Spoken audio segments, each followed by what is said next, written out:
Hello, true duelists. My name's Craig Fee, and welcome to the Yu-Gi-Oh! Update. The last weekend was one hell of a time for Yu-Gi-Oh! And as the kitten Freakify said, boy do I have some news to cover. We start with a look at Team YCS San Jose that took place last weekend, giving us the first premier event results from the new format, and they paint a pretty damn clear picture. And that picture is of course one of a chicken. And also one of whatever the fuck Snake Eyes Ash is. I don't actually know what it is, but I do know that of the 48 decks that comprise the top 16 of the event, make this pie chart image with 23 tops for Fire King Snake Eye and 16 tops for the pure variant, adding up to a total of 39 of the 48 top decks being fire.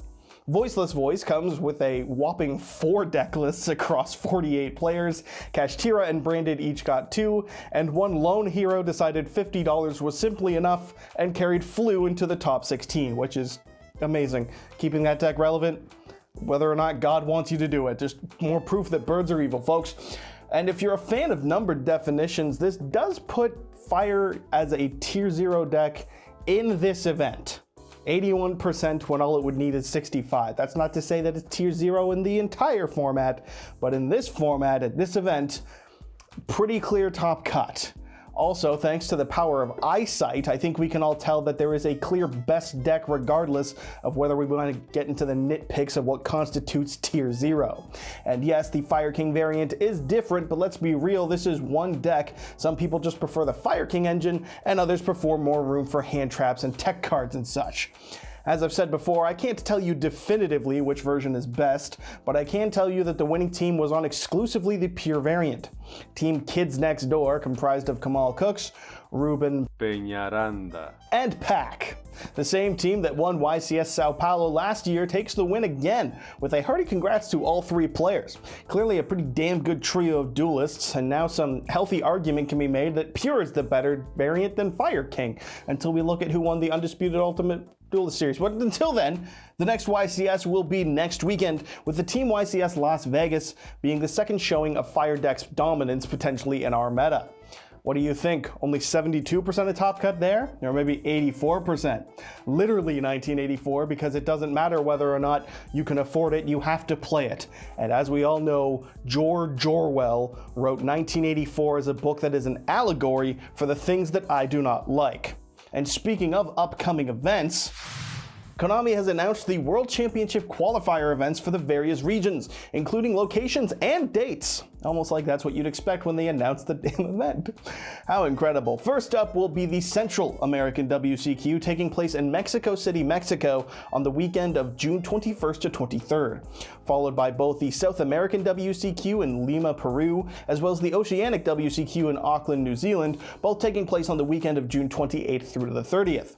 The North American WCQ will be held in Austin, Texas this year on the weekend of July 19th to the 21st, and wrapping it all up will be the WCQ in Europe, taking place in Berlin, Germany on the weekend of July 26th to the 28th. That's right, and a European event has been announced, only 7 months into the year. This is notable because, as you may have noticed, there have been no European YCSs so far this year, and none have been announced as I'm filming. We've got North American YCSs in April and June, and nothing for Europe. This is actually because, as was confirmed by the community's own MBT, the TCG is exclusively the United States of America, and only for Americans. And if he was wrong, then there would be a YCS in Europe to prove him such. But there's not, so it's just facts. I'm kidding, of course. We'll get a European YCS announced. It'll just be like 17 days before the event with no time to plan for anything in regards to, deck choice or accommodations for travel. But hey, that just means Europeans can experience the frantic stress of planning a trip that an American feels every single day on their 2-hour commute driving to work down a 36-lane strode. The fuck was that joke? Hell, Konami has actually even announced 2 more YCSs in between when I initially wrote this script and my filming it. And that is YCS Guadalajara in Mexico on the weekend of April 13th and YCS Rio de Janeiro in Brazil on the weekend of May 4th. And still, nothing for Europe. And if that changes between the time of me filming this and publishing it, I will let Totally Awesome negate my life and set it onto his side of the field. And of course, last weekend was also the quarter-century celebration. The 3-day stream extravaganza, day one was a damn good watch, showing off an invitational tournament for both Duel Links as well as Master Duel, which was a fun chance to watch some of your favorite content creators and duelists slug it out, with special mention going to Team APS's Paul going up against Paulo Goncalves. God, I hope I got that right, sorry if I didn't, who, if you aren't aware, is a player with more than 30 tops just going from 2017 through to today. And even more if you go all the way back to 2007, including winning the Ultimate Duelist Series and Medellin in 2019. As one tweet by MBT put it, the consensus here was coughing baby versus hydrogen bomb in regards to understood power levels. And yet it was Paul of Team APS who came out on top in the duel, winning with Vanquished Soul going up against Zodiac. I'm just taking time here to say congrats to him because I don't think many of us expected it, and it was neat to see. Also, I got to mention the coughing baby versus hydrogen bomb meme, which got me a fucking hearty laugh. And also, I get to now say that a YouTuber did good, and obviously Paulo is the better duelist, no disrespect to Paul, but it's like, yeah, one YouTuber one time did solid, so that means we're running with it, and all the comments in every fucking space ever were wrong, and I'm a gamer. That's it. The main event of the weekend, however, was ultimately the Undisputed Ultimate Duelist Series, a tournament of 16 previous Ultimate Duelist Series winners competing to find the best of the best from exclusively the American continent. There were some interesting things in regard to this event beyond just the strength of the duelists and the lack of diversity in deck lists, though. For one thing, the event had an open deck list for top 4, which meant everyone in top 4 knew everyone else's playlist.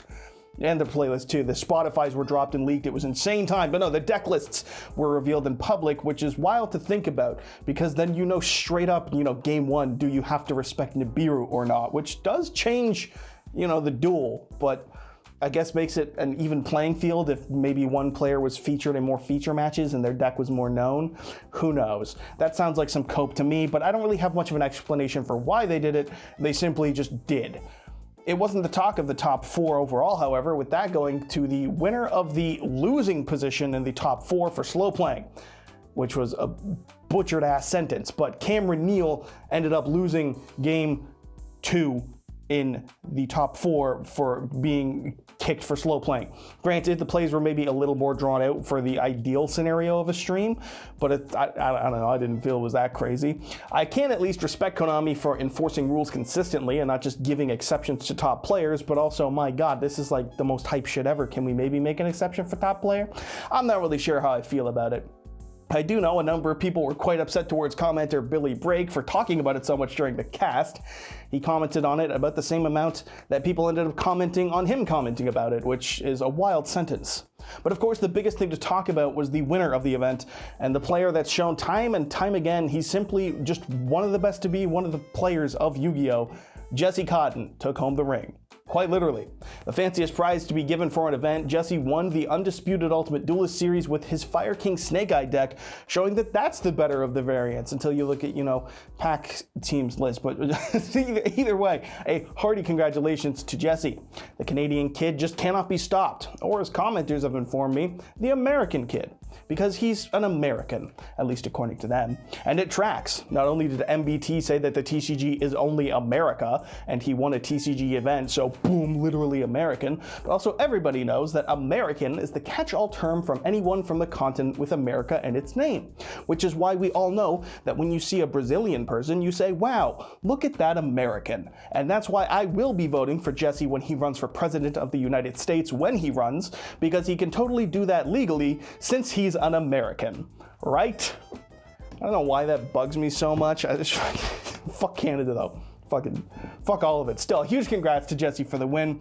It's just a win left in the South American region for those YCSs and of course Worlds, and then he'll have really just won it all, won't he? I also want to give a huge shout out to the entire presentation of the event, with this broadcast feeling like an actual European one in regards to quality, which is a compliment. The energy and things to watch between duels that weren't just an event hall with 25 minutes of background music was pretty nice. And of course, I love that even in an event as prestigious as this one, the postings were the damn same, just a piece of paper that I would see at my locals. That is just so the fucking perfect and right for Konami, isn't it? In some new set news, we've got another Battles of Legend confirmed from Konami, and that's Battles of Legend Terminal Revenge. And yes, that is what it hints at, because this is the TCG set to import cards from the OCG's Terminal World set. From the cool-looking Ice Barrier Synchro Level 10 to the Infernoid Instant Fusion Target, the Ritual Beast cards that look to reclaim their title as longest turn dot deck, and of course the Gen X support to bring back a super heavy style of long-ass board building back into Yu-Gi-Oh! Through the previously worst deck known to man, no less. I cannot believe Gen X is actually like playable in some capacity. The set also promises new Sky Striker cards, which will likely be the new toys such as the Link 3 and 4 they've received, and other cards are almost certainly in this that have yet to be imported as well. Cards to, quote, bolster strategies introduced in Phantom Nightmare and Legacy of Destruction. Beyond that, and promises of foil reprints to upgrade your deck for the summer, not much is really known about this, beyond the obvious cover card here. That new Blue Eyes Fusion monster I don't even think I covered for whatever reason. That's a retrain of Dragon Master Knight, and kinda decent for Blue Eyes, but it's just here to entice DM enthusiasts into buying the set, which isn't a terrible thing. Do you think Little Knight will get a reprint? I sure as shit don't, but hey, I mean, if it makes the Fire format marginally more affordable for some people for like Worlds, that's something? Is it? I don't know. That's literally all you have to hope for, so either way, you're playing against Fire this weekend and for the next like 17 in a row, so you fucking deal with that and hope for the best with this thing. Who knows? The set's, to no shock, going to be a pretty standard Battles of Legends set. 5 cards per pack, 4 Ultras and 1 Secret in each, with some number of cards being buffed up into the quarter-century Secret Rare as well, which is like probably the fucking Blue Eyes on the cover, but hey, it's not confirmed, but let's be fucking real here, shouldn't we? This set will be releasing on June 20th, 2024, which means that the prediction that I make in the next segment is absolutely guaranteed to be wrong. So let's just not waste any time and cut to that so we can all laugh at the yesterday version of me that made a joke that is now immediately out of date. And in some bite-sized news, there's also this new alternate art for Regeki, depicting the lightning bolts as something that is coming directly from Slifer the Sky Dragon, which is actually just cool. That's a sick little alt art. I'm not even going to be a dick about nostalgia pandering in this case. It's just neat. It's schnifty. This will be coming in the Quarter Century Chronicle Side Unity set for the OCG, and will be released in the TCG on a date that nobody knows yet, because nothing's been revealed for this on the TCG side. I don't even know what set it would be imported in. A Gold series, maybe? I hope not. Or maybe a Battles of Legend.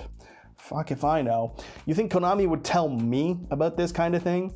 Creators like Simo and MBT can't even get sponsored by Konami, let alone me, who uses the F word like it's a comma and constantly criticizes them as a corporation. A blind shot in the dark, I will declare that we'll be getting this card on June 14th, 2024. There is absolutely no source on this. I am lying to you directly, and you will be able to get it on June 14th, 2024.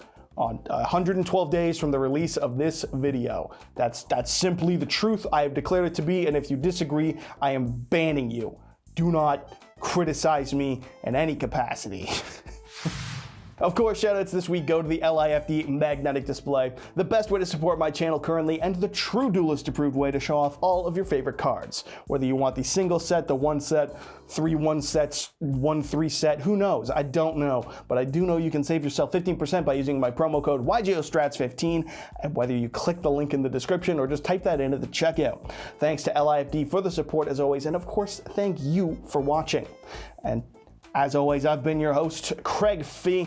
Make sure you subscribe to this channel, and not only will you be impressing your smoking Italian wife, but you will immediately become a true duelist, and then you can gloat to all your friends, and that's it. Just gloat at them, and gloat at them, and gloat at them, and then they won't like you. So don't do that, but do subscribe anyways, because as that other YouTuber I was watching said, it'll look good on your resume.